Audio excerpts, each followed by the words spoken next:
Episode And we're back. 52. Can we stop and just appreciate that theme song? Like, it's a good theme song. That's a top-notch theme song. Rose shit on it pretty hard one day. Why would she do that? I've heard a couple people shit on it pretty hard. And Why? Dan, I will come to your defense. Like, I like that song. I mean, as a novice, it's a guy, I am not a musician. I'm not, right? I know how to play guitar. Well, I know how to play guitar, but I'm not a songwriter. I'm not, Right. I think considering all that, I think it's a pretty catchy little tune. And look, I'm a musician. It's a good song. I've written songs. I've had songs published. That's a good song. It's catchy. I have been told by people that critique it that it sounds too mellow. It sounds dated. It sounds like it's for old people. Okay, fair. We're old. Correct. But the song structure and the melody is catchy, and I remember helping you with it because it was like Heeb Goy, and it was like you couldn't understand. But when it says Heeb and Goy, like structural, like sort of Heeb and Goy, you can clearly tell what the phrasing is with that song, and it's good. And then I have the alternate versions. Like to complain. I got the alternate versions. The alternate versions are in a minor key, and they're a little more emo, and Oh, I love the goth version so much. Yeah. Yeah, for sure.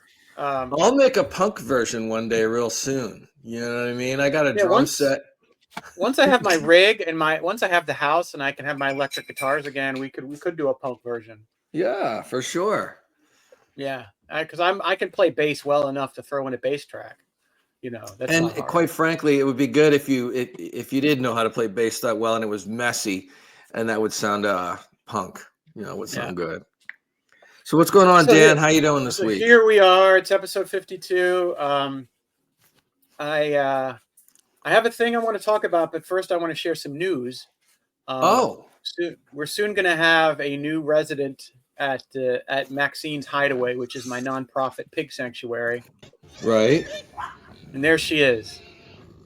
Oh my God, that is Sue Ellen. We're going to be picking her up probably within the next month. Hi, Sue Ellen. Look at her trot. That's cute. That pig is only 3 months old. 3 months old. That's it. So a pig's going to be big. She's going to be a big girl. So she's up in South Carolina right now. So I got to work. See, if you were here, this would be your job. I would have you fetch the pig and bring her back. I would be such a good pig fetcher.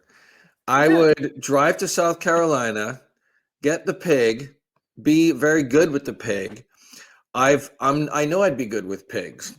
Creatures, look, I worked with dogs in a dog groomer place one time, and the women told me when I applied for the job, they're like, "You're a man." I'm like, "Yeah, I know."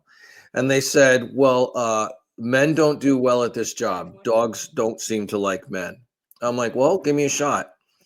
And I was bathing dogs, and they were like, "Wow, you're doing good. Like, the dogs seem to like you. It's rare. We haven't seen this with men." I'm like, "Well, I don't know what to tell you, honey." Yeah, see, this is what I'm losing out by you being 3,000. Right. Hold on. Otis wants to go outside. Hold on. All right, fine.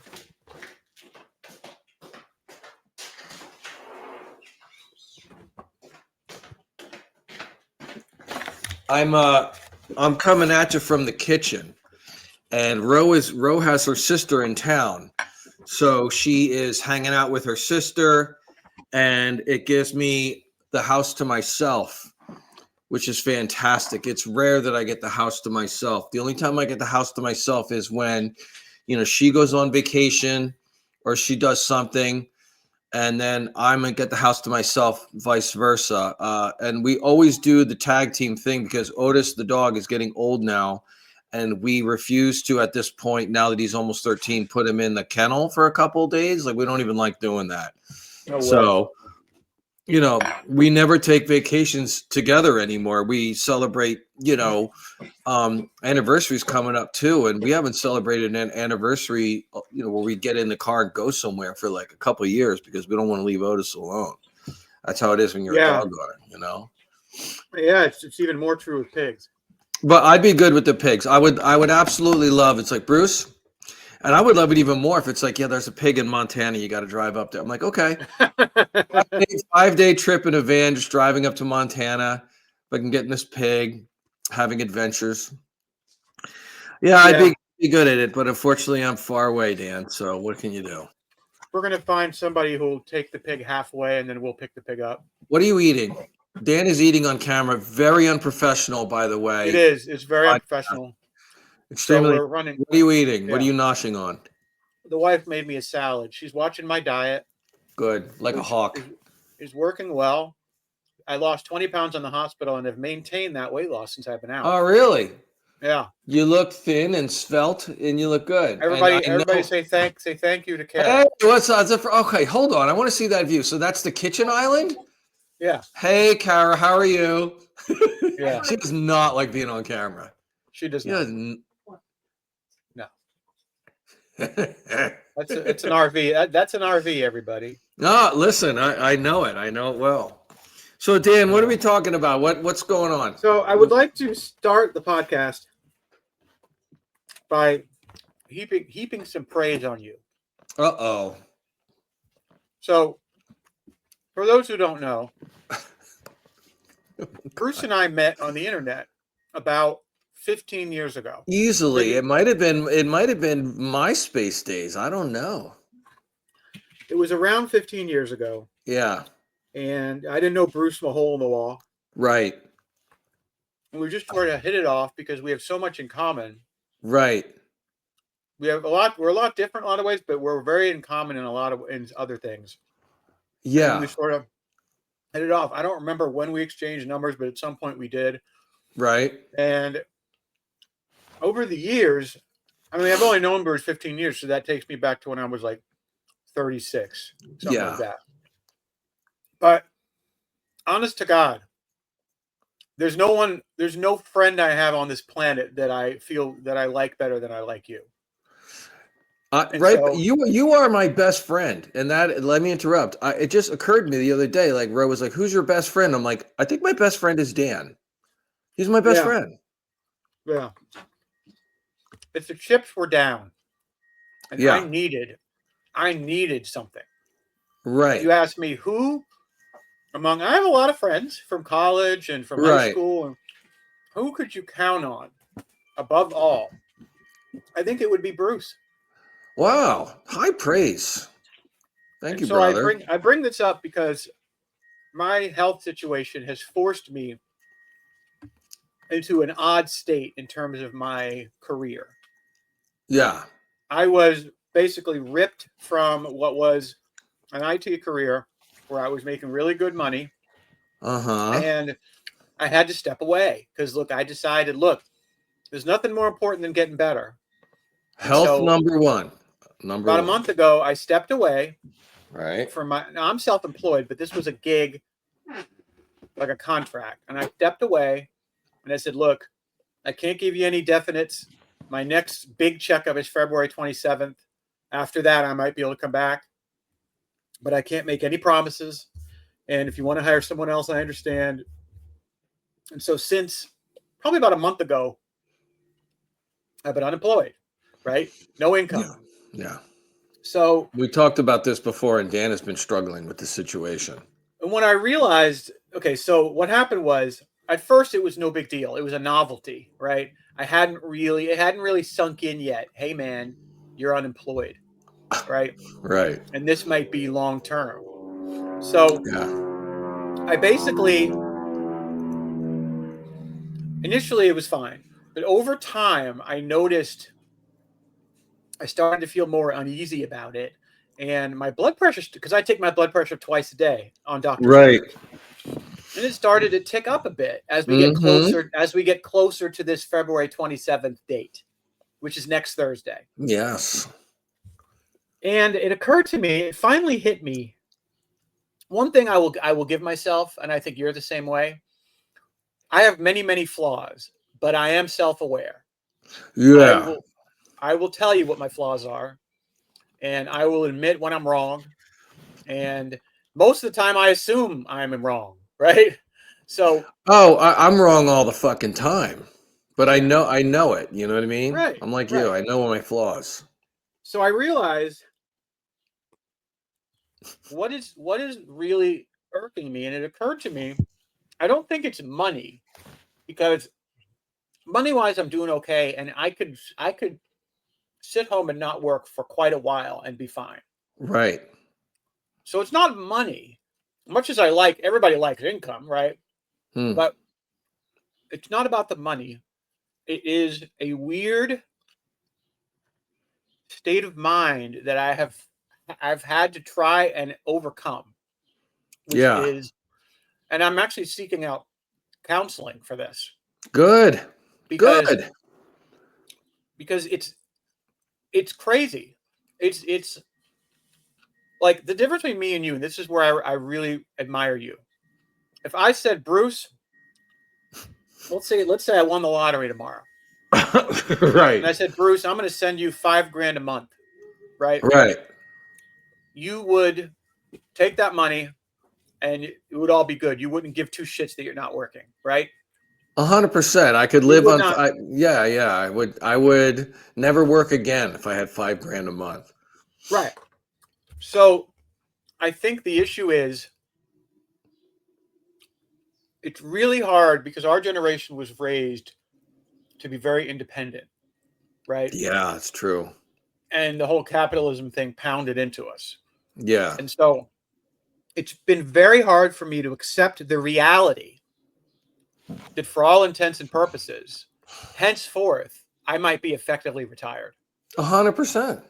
Because finding a job at 51, whether it be in the field where I've been for 20 plus years or whether it be in a new field, is very difficult. Yeah, we talked about this for sure. It's very difficult for people. And that I am 50 not plus. willing to take a job purely to take a job. It would have to be something I like that doesn't stress me out too much, because stress leads to high blood pressure. High blood pressure leads to bad things. Exactly, dude. So I think trying to get over that hump and realize, Dan, it's okay. It's okay if you accept that you might be, for all intents and purposes, not fully retired, but partially retired, where you do little odd jobs here and there where they make sense, stuff that won't stress you out. Right. And you just tread water with the money you got in the bank. Yeah. And it's been really, really hard for me. So I made this a mantra last few days. Ever since we talked because Dan and I talked a couple days ago. We had this conversation privately. Ever since we talked, I sort of made it into, because I was getting some blood pressure spikes, which is concerning. That's bad. Right. And so I made it a mantra where I said, you know what, Dan? Right. You might be effectively retired, and that is your reality. Yeah. And the sooner that you accept that reality, the better. Right. And so I basically. Oh, good. That has been my mindset for the past couple of days, and as soon as I internalized that, right, my blood pressure went down. Bro. Oh, shocking! Wow. And so, good, now, dude. Bruce, I'm so glad. Good. Bruce has been my sponsor because it was so hard for me to break out of the chains of capitalism, right, and to realize I can make do with the money I have, and then with little odd jobs here and there, right, for quite some time. Oh, you're in a good situation. And I talked to a couple other friends who basically said the same thing. They go, Dan, you should be celebrating, right? Dude, you're going to be moving into a house, then there's no mortgage, right? And I worked my ass off over a long time to pay for this house, and I don't have a ton of money in the bank, but I have a fair amount, and I think. My other friends said the same thing you did. They're like, look, there's no reason for you to feel this way. You paid your dues. You worked for 30 years. Dude, you just crossed the finish line, right? In life, you just crossed the finish line. There's the tape. You broke through it. Finished. There's no need to keep fucking running. Now's the time to relax. You got over a scary thing. all signs in the universe point to, and it is like I was telling Dan, it's tough to like get rid of that programming. Like, I got to keep working, I got to keep earning, I'm a man, that's what I got to do. You know, oh my God, what if I don't have enough money when I'm 80 years old? Like, all that shit is such an antiquated fucking mind frame. And I'm very proud of the work that you've done, especially over the past couple of days. It sounds like that other people have been telling you, like, hey, and it's true. The minute you sort of, it's all in your head, right? Like, it's all in your head. Like, oh, I'll be fine, you know, and I might not have another job, and that's fine. I'm 50 something, you know, other people should be so lucky. I know that every young person, they're different than us. We're of a different generation. We're of this fucked up generation that's like, you should work till you're 72. You know what I mean? Work till you fucking work. And that's who you are as a person. You're not of any value if you're not working. Like, what are you contributing to society? Like, that's a fucked up sentence. What are you contributing to society?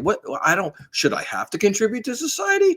Or like the sentence like, hey, what do you do for a living? I love that sentence. What do you do for a living? I'm like, what do you mean what I do? Do I have to do something to live? What do you do to earn? How do you earn a living? I love that sentence. How do you earn a living? Should I have to earn to live, or can I just live? Like, these are fucked up sentences that are very ingrained in this deep capitalism mindset. And if you, Dan, just got over like a very scary health thing, and now the stars are aligning for you to where, you know, you don't have to get right back out there and hustle. All these good things have happened to you, except the abundance that's been given to you, right? So you are now, you know, I like the odd job every now and again. Just sort of, you know, just live, you know, shit. I mean, you fucking got over a very scary health situation, and lucky to be on this earth. And what you choose to do with the next 20 to 30 years that you may have on this earth is up to you. If you're going to stay stressed and continually looking for a job, no one will hire a 50-year-old. Who cares? Who cares? No one hire a 50-year-old. Fuck it. You know, I'm glad other people have told you the same thing. And I really am very thankful, and it's nice to hear you say that I've contributed to some sort of. Yeah, you played a huge role, and it's been hard. I'm not gonna lie, man. It's been a hard. Of course, I could tell. Like, you're a guy who likes to hustle and work, and you know, work. I mean, and that's kind of a good quality on some levels, and it's hard to deprogram yourself from that. So yeah. I commend you on the good work to doing that, and I'm sure your longevity, your health, your blood pressure, and Kara are going to be happy about that as well. To have you around, being happy and healthy for a long time, helping with the pigs, being there for Kara, you know, all this, way more important than you feeling less than a man from not working. Who cares? Oh yeah, it's not the man thing for me. It's more just inertia. It's more just, this is what I do. This is normal. I need to be normal. And well, this is the new normal. I love it. And at some point, I'll run into a situation where I'm running low on money. It will happen. Sure. And at that point, I just figure it out. Because look, yeah, fucking do something. I mean, things happen to me all the time. Like this guy, like out of the blue. Like I have very little money coming in these days, right? But all of a sudden, someone, hey, Bruce, can you make me a painting? I'll give you $500. Like, that just happens out of the fucking blue. There's no logic to it, no rhyme or reason. But when I kind of need money, something sort of happened. Someone will be, hey, Dan, can you do this? Dan, I'm building a web page. Can you do this? Hey, Dan, you did something free for all, whatever. You do something like that. It'll happen. And you just get your name out there. And without putting a whole lot of effort into it, shit just comes down your way, man. And I want you to be happy and healthy, because there's nothing sadder than a guy who's just going to work, and he drops dead at age 60 while he's working because he thinks that's what he has to do. You know, fuck. Such a waste of life. I know so many people like that. Yeah, this was a wake-up call for me. So good for you, buddy. Well, listen, I'm always there to help Dan, and Dan helps me. We had this conversation, and like I was talking, without naming the party, I'm like, oh, someone close to me is wanting to use some recreational marijuana, and I know I have trouble with recreational marijuana. And without getting anywhere near specifics of this situation, Dan gave me some good, advice on that. And I actually used your advice. I said something to the person, and it worked out well. I wanted to tell you thank you, because I used your advice and it worked out well. But I want to talk about something else, Dan, that happened to me last night. It's kind of funny. Uh-oh. You ready? Yeah. You ready? Are you done with your segment? I mean, or I'll Yeah. continue. No, I just wanted to heap praise on you, and I did. I love having praise heaped upon me. Yes. I do love that. So, okay. So last night I chose to go out. There's do you know what drum and bass music is? You probably don't. It's electronic music called drum and bass. Do you know it? I do not. It's just basically kind of like a rave kind of style of music. It's based in reggae, but it's very fast, kind of a drum and bass kind of a thing. I'll send you. You'd hate it. I'll tell you right off the bat. But I like it. And so last night they had a drum and bass night open up at this shady venue.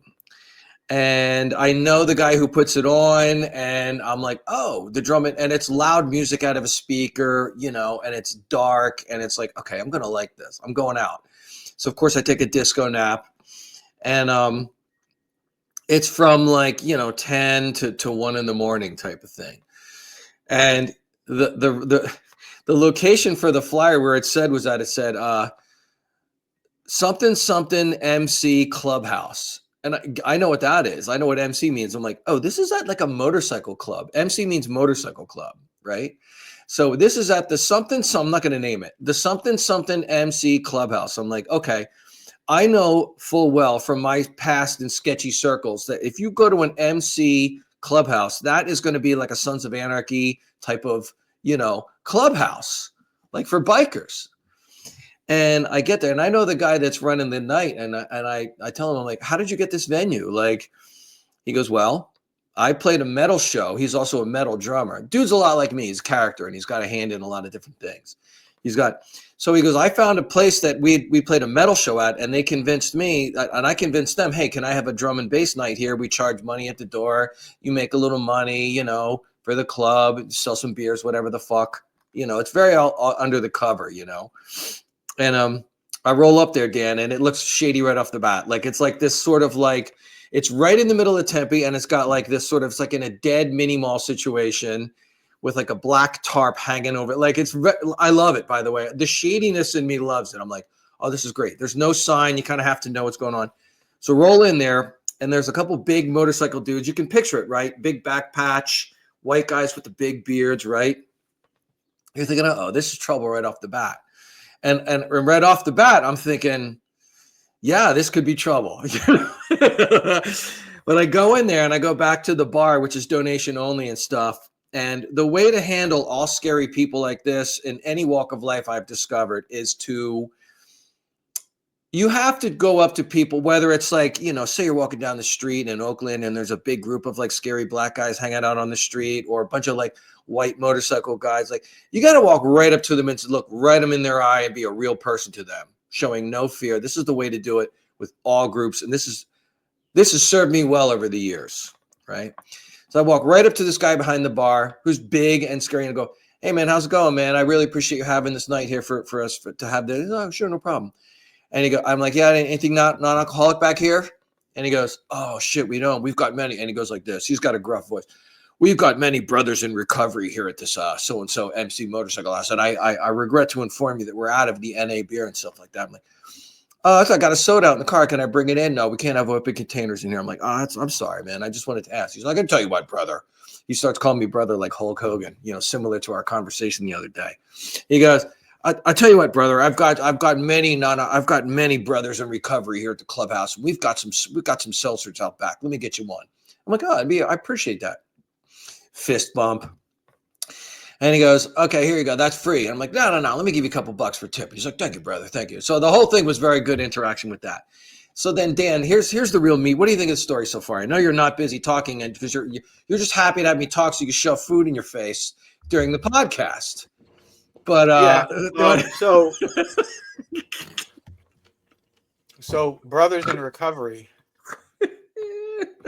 Yeah, no, right. I'm eating. Yeah, I don't know. I mean,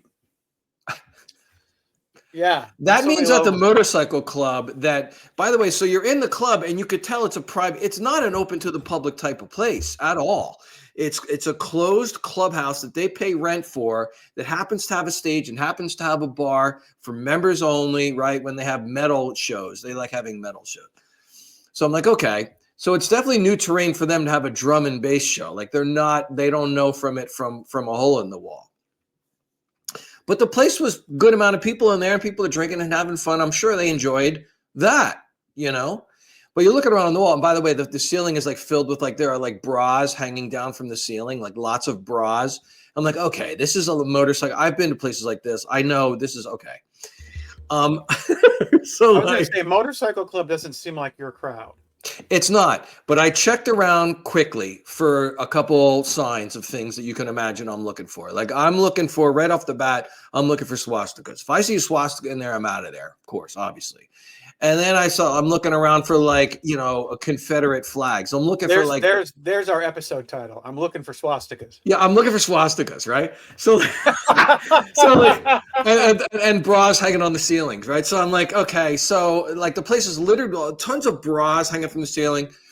But the place, it becomes very evident to me right off the bat, the place is pretty woke, and I'm glad for that, right? Like, okay, there's people of different colors in there. There's nothing that's telling me that this is a bad situation. I don't see any of the telltale signs that tell me this might be plus my bro that's running the place wouldn't be dealing with these guys if he was shady at all. You know what I mean? So I'm in there. So then I had, they were very cool to me because I told them I'm in recovery and all this, and they were just totally cool to me. But then here's the part of the story I wanted to get to. So I'm dancing around, right? And it is weird that I'm this old guy dancing around in there. And by the way, it's a good thing because this type of music was from the 90s. So I'm not the oldest guy in there. Like I'm one of them, but this is not a young person crowd. You know what I mean? People are 35, 40. That's probably pretty solid age people that are in there. So Dan, this story is going to get to a part where it has to do with a chick. Now listen to this. So I'm dancing around and up comes this chick and she gets very friendly with me. I could have hooked up with this chick so easily last night. Okay, this is where this is going. So I'm dancing around. Up comes this chick. It becomes very clear to me right off the bat. She's there by herself. She's there drunk. She is looking to hook up. She's looking to hook up. She's a white chick. She's got short hair, not terribly unattractive, actually pretty attractive in the face. How old? Right? How old? This chick is probably 40 years old on the money. Okay. But for a white girl, looking pretty good. I mean, for 30. She's very, very thin, and she's very beanpole-like. Not a lot of ass, not a lot of boobs, like an olive oil type of thing, which I know a lot of dudes like, Different strokes for different folks. This is not the type of thing that I normally go for. But as you will know, Dan, it's kind of nice to when that happens. I'm like, look, I'm not going to cheat, but it is nice to know that this chick is showing interest in me. And I feel like my game is not completely off because this is happening, right? Like, what do you think so far? Give me your thoughts. You need to interject during the podcast so I don't seem like I'm just fucking yapping. Yeah, well, I'm trying to let you get your thing. Okay, all right. All right. Okay, so how far did we go with this girl? Okay, so I'm dancing, not far at all. So I'm just dancing around. This chick is very aggressive. She comes and she sort of bumps into me, looks at me, smiles, puts her arm around my shoulder like this. I don't know this chick from a hole in the wall. She puts her arm around me. She's like, hey, how's it going? This is great, right? I'm like, yeah.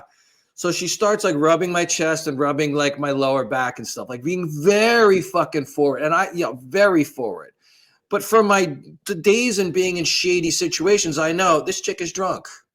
This chick is drunk and she's ready to hook up. That's what's going on here. And if not me, it'll be someone else, Okay. And she's like, hey, and she's looking at me with the eyes and she's not telling me her name. She's not doing a lot of talking, but she's doing a lot of talking with her eyes. I think every dude that is sort of, listening knows exactly full well that look, right?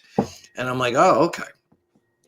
No, I'm not. I'm being friendly and stuff, but I am not willing to go down this road. Certainly not, with what's going on here. And it was just very like, and there's not much more to the story than that, other than I think it's kind of nice to know, you've been in a relationship for a long time. I've been in a relationship for a long time.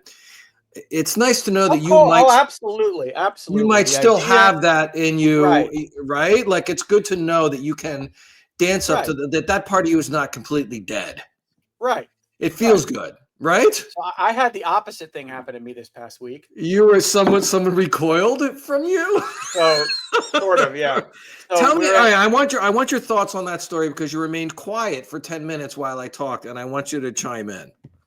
I mean, look, you went to a seedy biker fucking place. They gave you a seltzer. You slapped your ass around to the fucking house music. Yeah. And some chick rubbed up against you. This is a Saturday night that would never happen to me. Right. So I know. That's why I was dying to tell you the story. But I can totally appreciate. I don't know what I would do. I mean, I am a guy. Let me tell you a true story. You wouldn't even be out there that night, but I mean, no. Tell me your thoughts. In my life, I have never, ever, not one time, had a woman come on to me. Ever. What? I have had men come on to me. Oh, Dan. Never a woman. One of the reasons that I love gay guys is that they like me. If they like me, cool.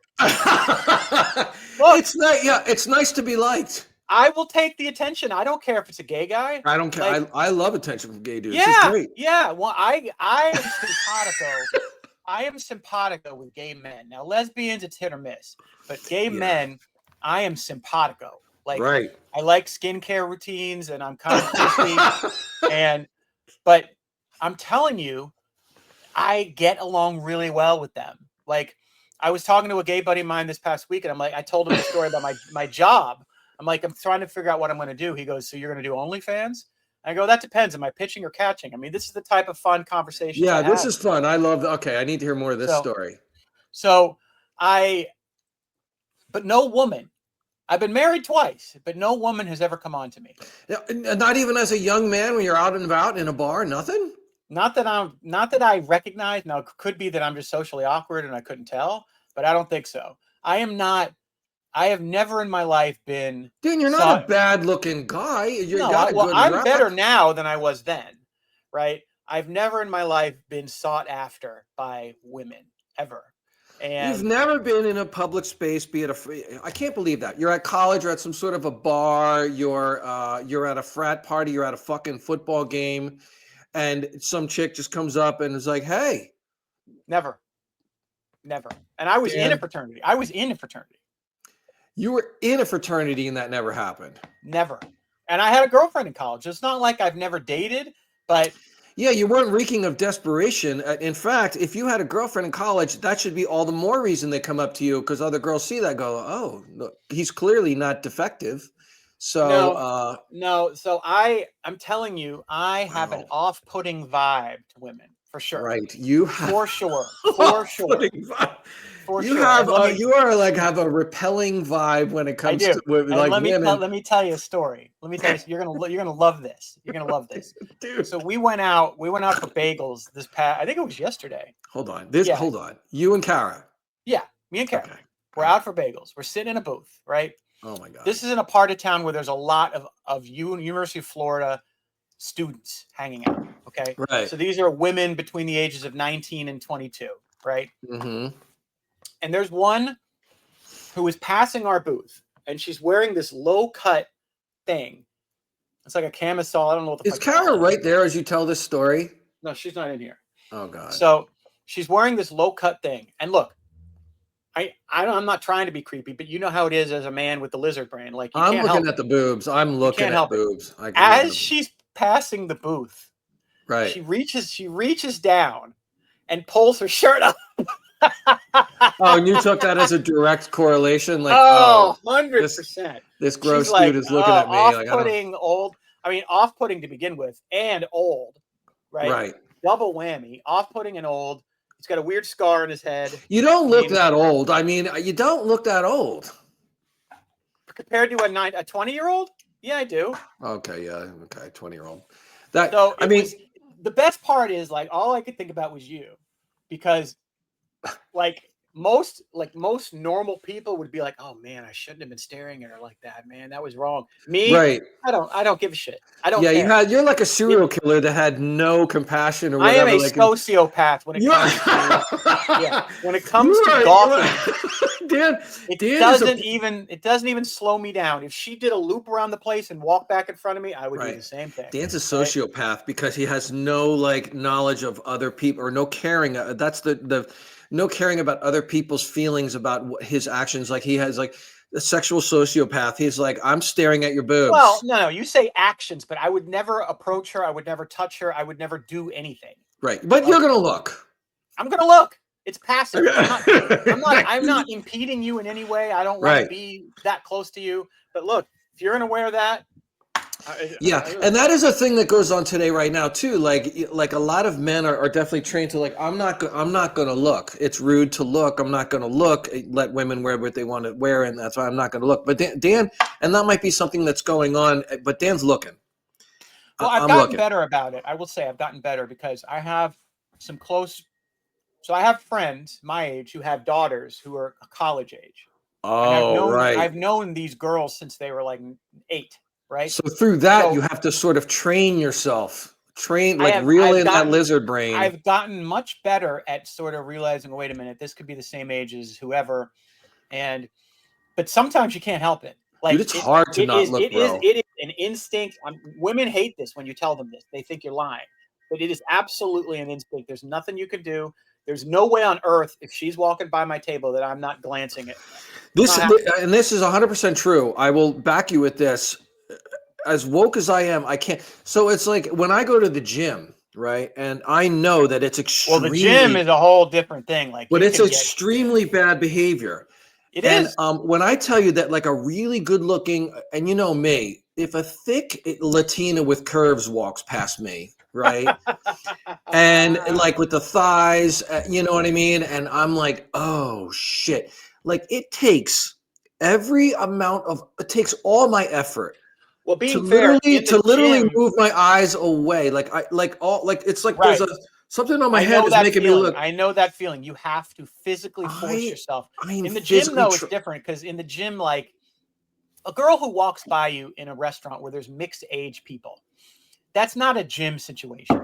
No, there's mixed age in the gym. No, but the gym, there's etiquette, right?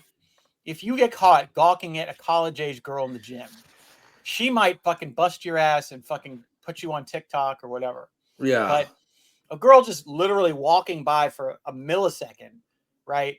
And it's like, whatever. I don't think so.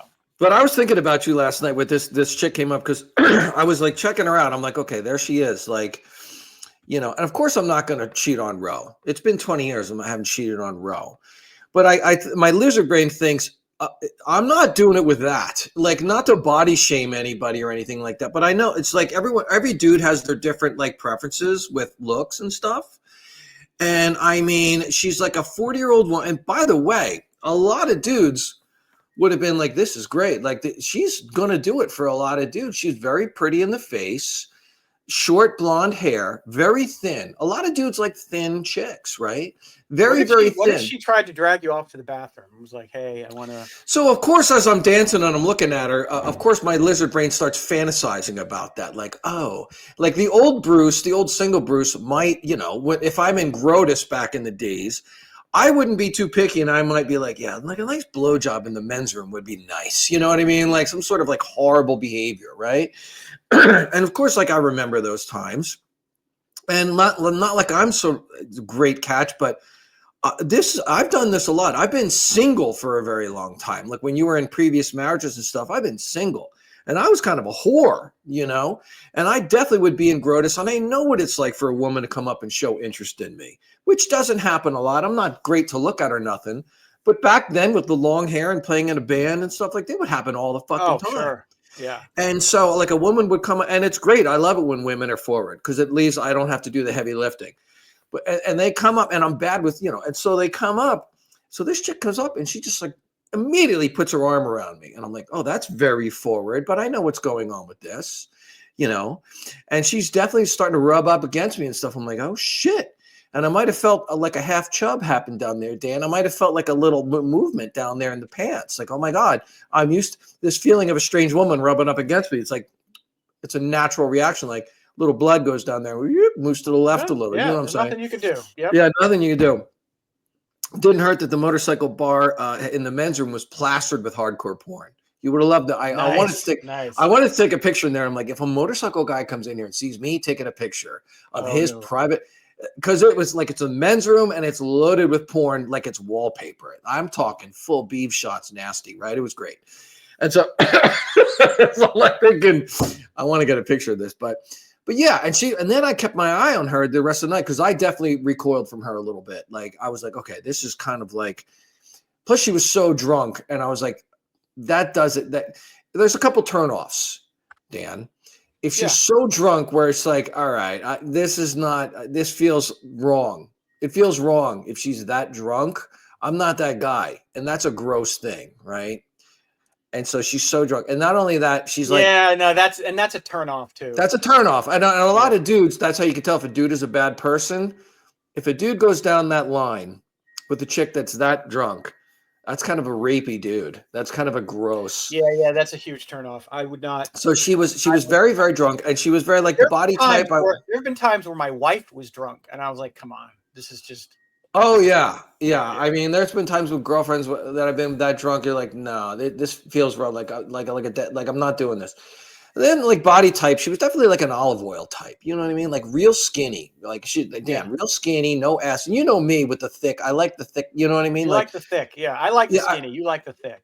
I was thinking of you. I'm like, I wonder if Dan would go for this because she was like very, very thin, and she had a decent looking face, like pretty, like a white girl, and like I'm like, huh, and I'm like, but it was an odd thing, and I couldn't wait to talk about it because I drove out of there. And there was some kind of a fucked up weird power move to like turn down a woman. Like as a dude, we're always being shit on. That almost never happens. Yeah. It never happened. Like my whole life, especially as a young man, I'm the one getting rejected constantly. Like I know what rejection feels like. I know what it's like. Absolutely. Yeah. I know what it's like to have a woman recoil, right? It happened a lot. Like, I'm like, I know what the recoiling thing is when a woman like is like, ew. It gives the internal ew. I gave the internal ew last night, and it was like felt weird to do that, but in a very strange way, like empowering. Like, no, honey, I don't need this tonight. I'm gonna go dance over here, and I'm like, wow, that's a weird, very strange feeling. But I continued to dance, and I watched her continue to get drunk, continue to go up to other dudes, and other dudes were definitely sort of like not into this. But I'm sure somewhere, somehow, some dude was like, all right, you know what I mean? Like, I don't know where it wound up, but I got in the car and left and drove home thinking, you still got it, kiddo. You still got it. I mean, that's fucked up. That's right. That's correct.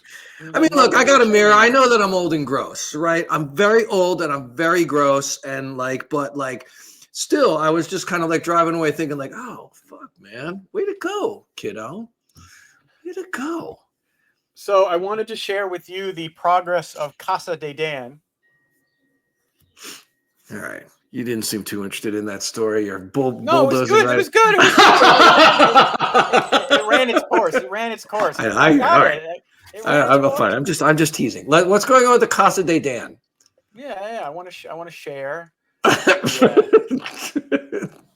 So this is the current status of the Casa de Dan. Wow. That's the front it's of such the house. I mean, I wish I could communicate to people what an unusual architectural situation is going on. It's 3 identical houses that are connected with like little hamster tubes. That's right. I love it. It's 3 pods. One of them is a garage. There's the garage. By the way, as a former, he showed me a picture of the garage with garage doors. I will tell you, as a former garage door guy, those are not cheap. No, of course, because Kara has a very simple method. she asked the builder what her options are, and she just points to the most expensive. Oh my God, Dan, you're gonna have to rein that in if it comes, Dan. I know. So that's from the back of the house. That's the garage. Yeah, those are not cheap. That's the back of the house too, where there's going to be a patio. Siding treatment is not cheap either with those big squares. Not cheap. Look at that. Wow. Yeah, that's hardy. That's hardy board, but it's these big, huge architectural things. Yeah. That's the house. Yeah. I love it. I love that there are 3. And when Dan first showed me the plans, that there are 3 big square sections, and then connected by like little hamster tubes. I thought, perfect. One for Dan, one for Kara. And then the 2 don't mix, and you can go, to see her in her house. And Dan's like, that's not how it works, but it's kind of funny that you thought that. But I love that the house is moving along. Dan's going to have a housewarming party in June or July. I'm going to go. Oh, yeah, I hope so. Oh, yeah. And Dan thinks I'm going to fly, but I might well drive.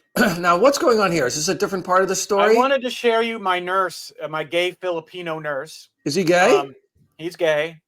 He was awesome. He and I got along great. Dan does. Right. Dan, do you sometimes think? All right. Do you sometimes think I wish I was gay? There have been times I've thought that, because it would. I've thought this too. It would explain a lot about me, but unfortunately, I'm not into dudes. Like, I am gay in every way. Let me ask you this. You say you're not into dudes, but have you? Here's how you find out whether you're into dudes or not. If you allow yourself in your fantasies when no one else can see your fantasies, no one else is in your head, but if you think about it in your head and you go there, do you get an erection? No.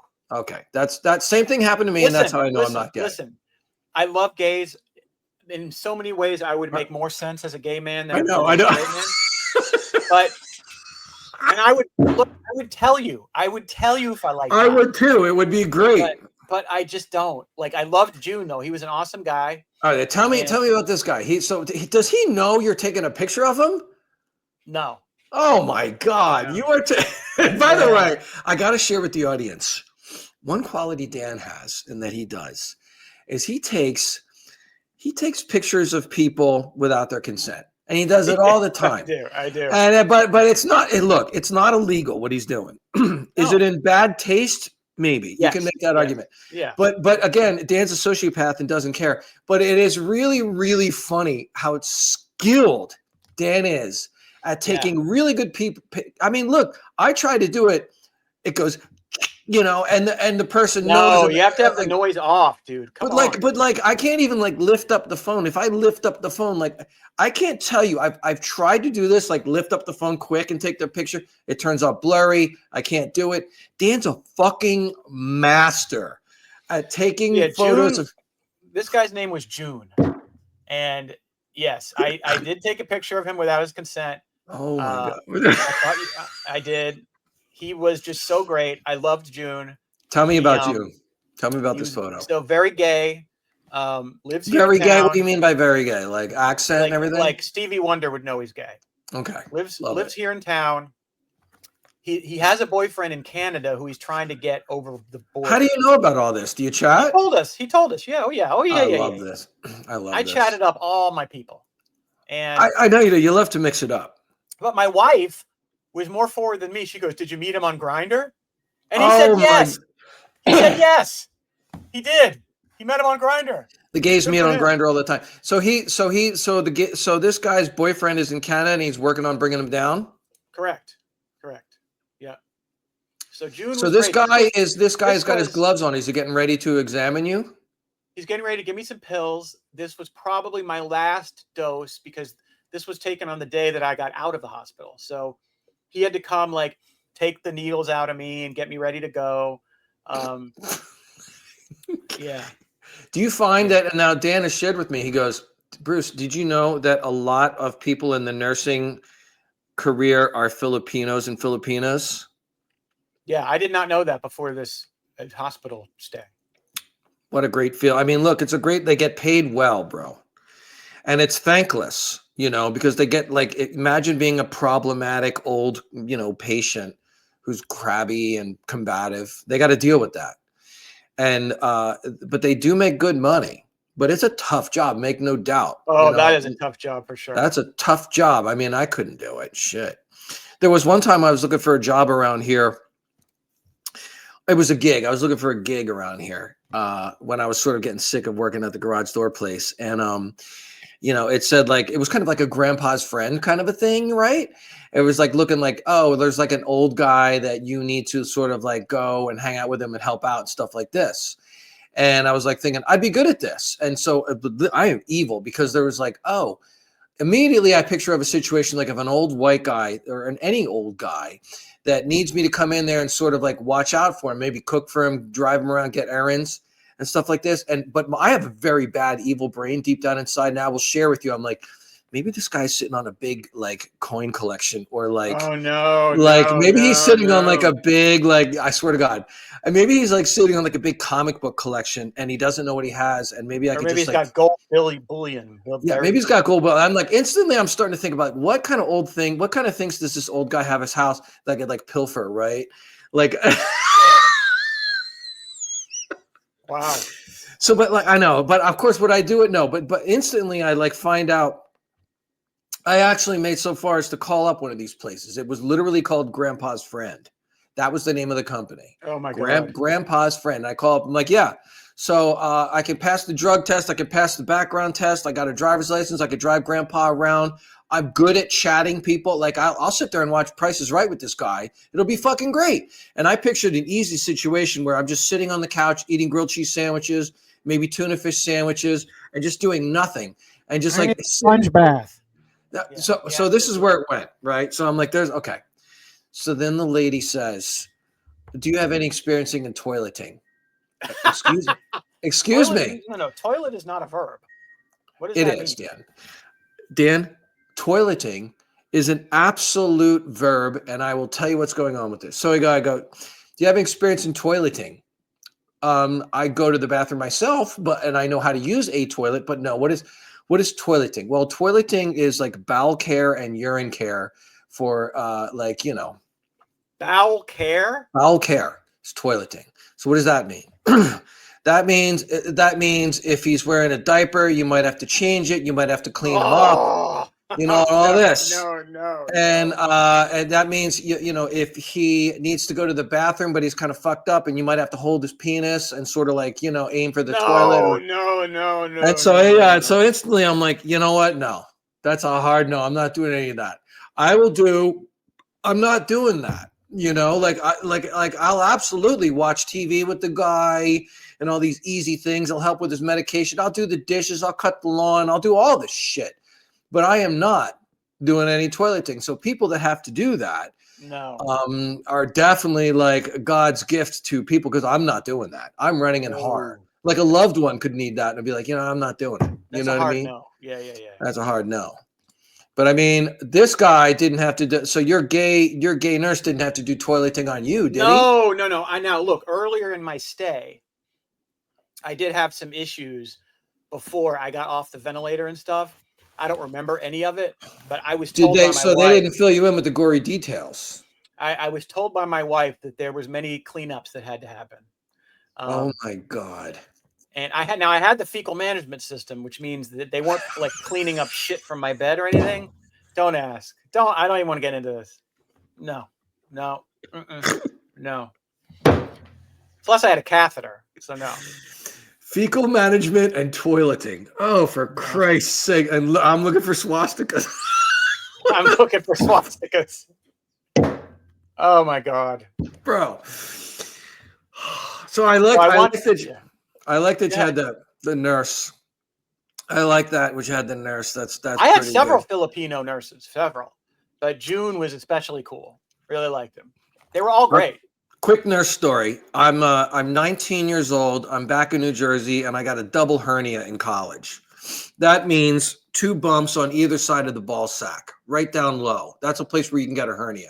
I had a double hernia. I felt a lump in each side of my ball sack down there, and I feel like I have 4 balls. I'm like, what the fuck? Oh my God. And they're like, no. The doctor says, you have a double hernia. That means 2 on either side. You got a bit of intestine sticking out, and it's like going down in your ball sack, and you got a double hernia, and it's bad, and you need to get operated on right away. I'm 19.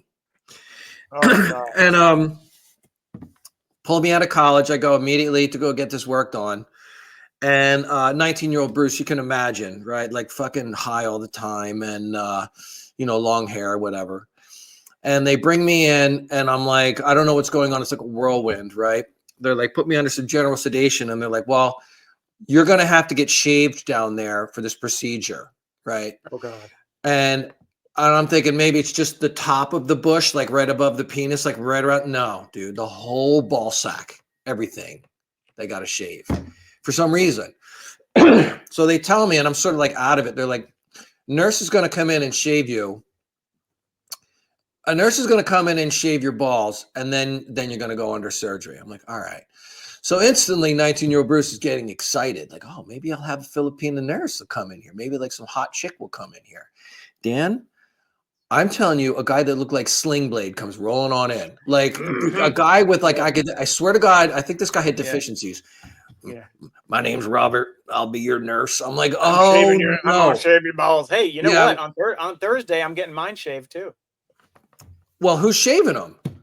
I don't know. I mean, maybe the gay nurse is that gay guy going to shave him? I don't know if he'll be there, but they in order to do this procedure, they go in through my femoral artery in my groin. I know, and did they shave your whole ball sack or just like an area? I don't think it's my ball. They don't go in through your balls. It's your They groin. do the inner thigh. That's where your femoral artery is. It's probably inner thigh, but then they do some of the pubes because when I got out of the hospital, I noticed that you were some manicured of my pubes down had there. been cut. Yeah, I know. I don't know who did it because I was unconscious for all of it. But. Right.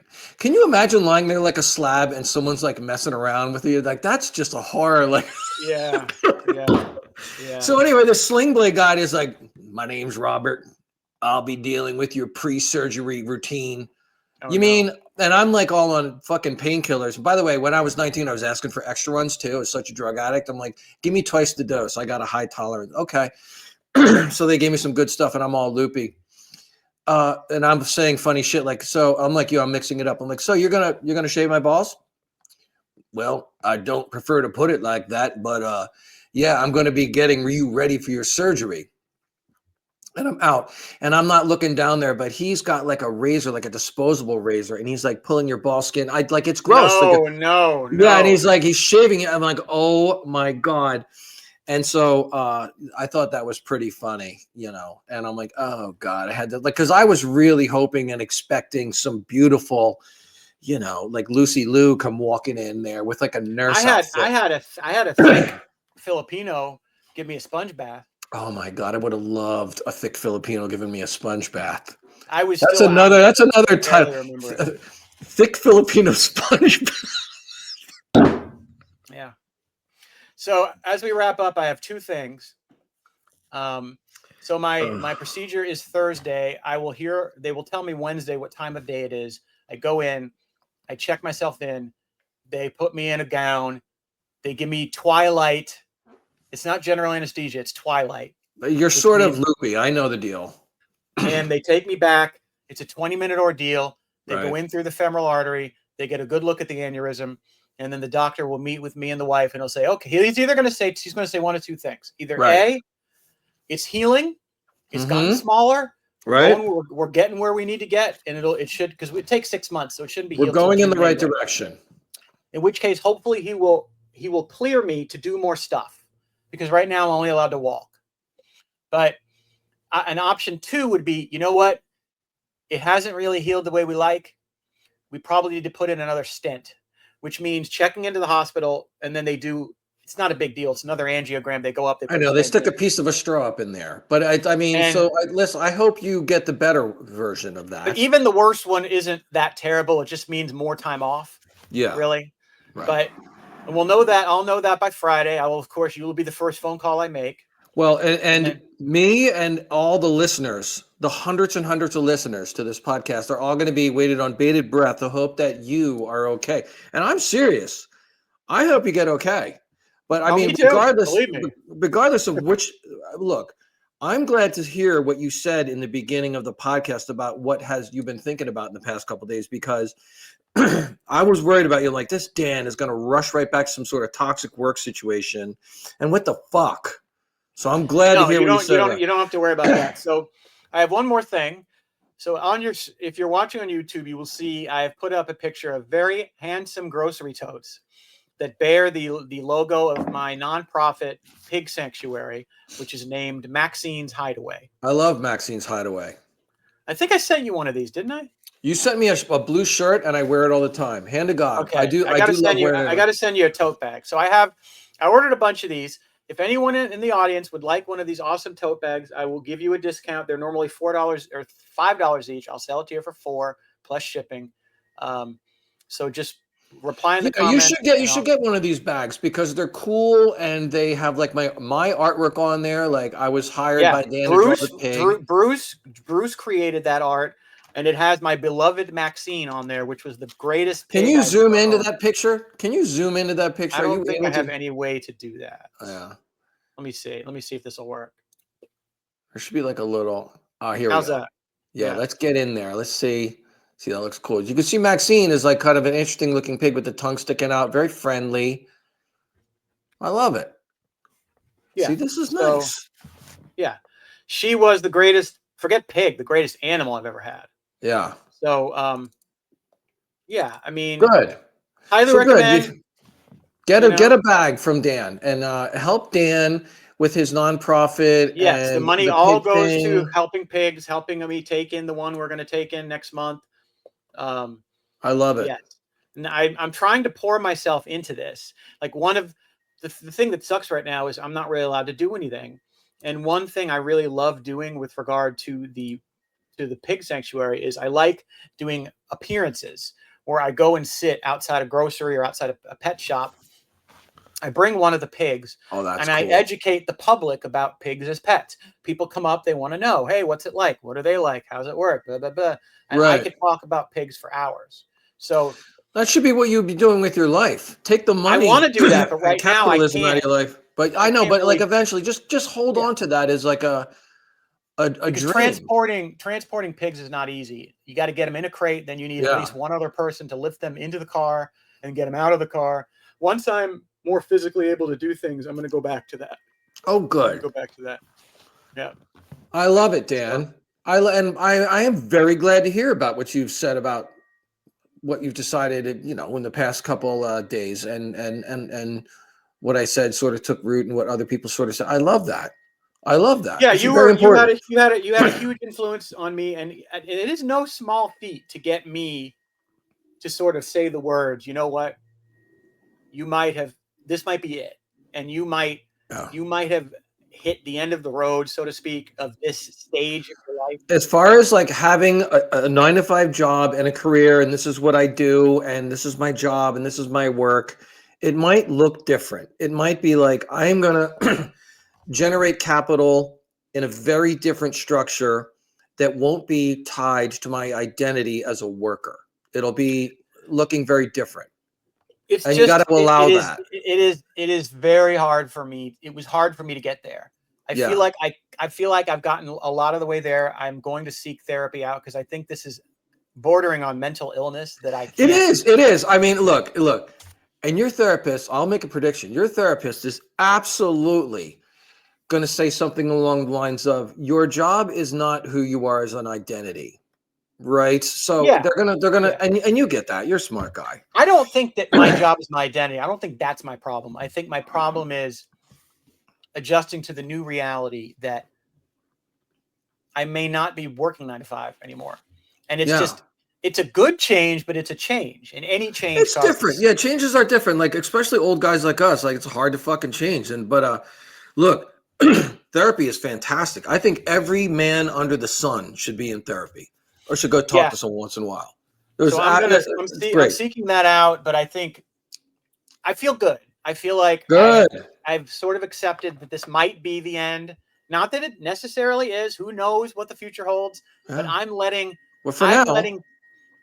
things unfold. Yes. And for now, for this moment, I'm not thinking about a goddamn thing other than getting to Thursday, which is the last procedure. Yeah. Once I get to Thursday, and Thursday comes and goes, if they give me a good result, we'll see. We'll see. Right. I don't know. Right. Maybe I'll do nothing. Maybe I'll do something. I don't know. Fuck it. And it's brave to say that sentence that you just said right now. That's great. That's great work. Just to say, I don't know at this point. I just don't know.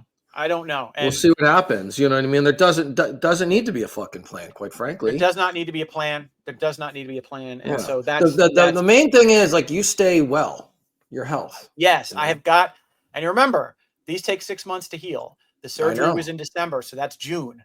This will not be fully healed and like good to go.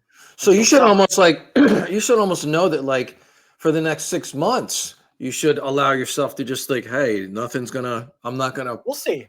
We'll see what befalls me. But right now, I'm not thinking about it at all. I'm done. I'm done thinking about it. We'll see what happens after Thursday. Right now, I'm only thinking about Thursday. I got to get to Thursday. All right, bro. Well, the results are. You are in our hearts, and we're gonna hope for a good result for that. Yeah. Yep. So okay, that's the story. Everybody, I appreciate everybody tuning in. We have an Unky update coming, probably next week. We have many updates. Now I'm worried about fixating on the Unky situation. Compounds stress and the blood pressure. Yes. No. I think actively being involved and thinking about and talking about and letting yourself get irritated at the Unky situation spikes blood pressure. Hey, let me ask you this. Yeah. Now, this is an idea. Say we're doing the podcast live. Is there technology that exists where you wear a blood pressure monitor and on the screen is a live ticking of where your number is going up and down? That's a good idea. No, blood pressure takes like a good 30 seconds to get anyway. I think that'd be really funny if we're like talking and it's what we could do is take it. We could take it before we start the interview, and then I'll take it midway and then at the end. Because we're like talking about regular shit, and then it's like, oh, this is a pain in the ass. I'm not the one who has to live with them. I know, but we get irritated. I get irritated. We do. You get irritated because it's like we don't have to live with him. It just sucks that he's doing that to other people. But by the way, I love the Unky material, and I would love. Are we going to have Christina on again? Next week or never on. She has updates. There's been some really stuff happen. Yep. She has to update us on Christmas because I was out of the picture and we didn't have any podcasts. But she'll say about Christmas. I'm very proud to say that my medical condition got her out of a family event. That's great. Very proud of that. I'm very, very proud of that. So can we have next podcast be like strictly Christina and Unky, the whole fucking thing? Yeah. Next podcast is Unky update. Good. There's been some developments in the past week or two. I don't know. I mean, we could look, dude. We could do the Unky. Quite frankly, there's enough material with Unky to do a straight up hour on Unky every week. I mean, if we had that is amazing. So there's a thing that happened between them. A teaser that I think is great material, but you might won't like it. You might recoil a bit. I don't want to spoil it. Well, give me a clue. Give me a tease. I don't want to spoil it. I don't want to spoil it. All right, it. okay. You don't want to show the reaction. All right. That's fair. That's fair. It's a situation where you might actually take his side, which would be depressing to me. Well, that'll be good. It'll mix it up. And that's okay. Yeah, it's okay. That's okay. The reason it's okay is that you might take his side, but you would never act the way he acted. That's fair. Like you might be with him in principle, right? But you would never approve of the behavior. Okay, yeah, that's fair. That's fair. Yeah, I love it. Okay, just leave it at that. Yeah, that's it. So next week, Unky, everybody, lots of updates, and then her next big thing with them will be Easter, when she has to go to that verstunken flunky house and eat half an ounce of watermelon, and So I have a pen that looks like a pen. Right, it's just like a pen, but really it's a spy thing. It's got a little camera in it, and it plugs up into like a little you can take a chip out and load it in later and catch video and audio. So she could wear a pen in her pocket of her shirt and just go in there and fucking tape the whole thing. Oh my god! And can you imagine? Oh my god! These people are so fucking weird that it's the type of thing you to us though. To us, they're weird. They might. I think to most people they're weird. I mean, I'm cool with weird. There's good weird and there's bad weird. Oh, you know I mean? Dan, look at me. I have so many weird people in my life. You're good weird. You're good weird. Yeah. Right. But like, this is like sort of elitist, opinionated about shit they don't know anything about. Elitist. I don't like that.